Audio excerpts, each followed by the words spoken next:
প্ৰথমে প্ৰতিযোগিতা, পিছত অপেক্ষা উৎকণ্ঠা। ঘোষণা হ'ল লতাশিল বিহু সম্ৰাজ্ঞীৰ ফলাফল। 2026 বৰ্ষৰ লতাশিল বিহু সম্ৰাজ্ঞীৰ মুকুট জিলিকিল সংগীতা ৰাভাৰ হিৰণ। বহু প্ৰতীক্ষাৰ অন্ত পেলাই শুকুৰবাৰে নিশা ঘোষণা হ'ল গুৱাহাটীৰ শ্ৰেষ্ঠতম লতাশিল মঞ্চৰ বিহু সম্ৰাজ্ঞীৰ ফলাফল। 2026 বৰ্ষৰ গুৱাহাটীৰ বিহু সন্মিলনীৰ বিহু সম্ৰাজ্ঞীৰ মুকুট জিলিকিল গুৱাহাটীৰ সংগীতা ৰাভাৰ হিৰত।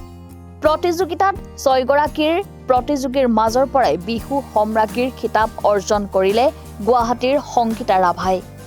সম্ৰাজ্ঞীৰ খিতাপ লাভ কৰা সংগীতা ৰাভালৈ নগদ ধন, ৰূপৰ মুকুট, সোণৰ মুদ্ৰাসহ বিভিন্ন উপহাৰ আগবঢ়ায় আয়োজক সমিতিয়ে। আনহাতে লতাশিল বিহু মঞ্চত বিহুৰাণীৰ খিতাপ লাভ কৰিলে লখিমপুৰৰ বৰষা বুঢ়াগোহাঁই। বিহু কুঁৱৰীৰ খিতাপ লাভ কৰিলে গোলাঘাটৰ কৃষ্ণা হাতীবৰুৱাই।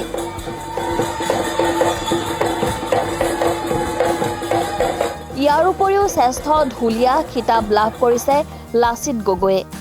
শ্ৰেষ্ঠ পেঁপাবাদকৰ খিতাপ লাভ কৰিছে গোবিন্দ চন্দ্ৰ গগৈয়ে।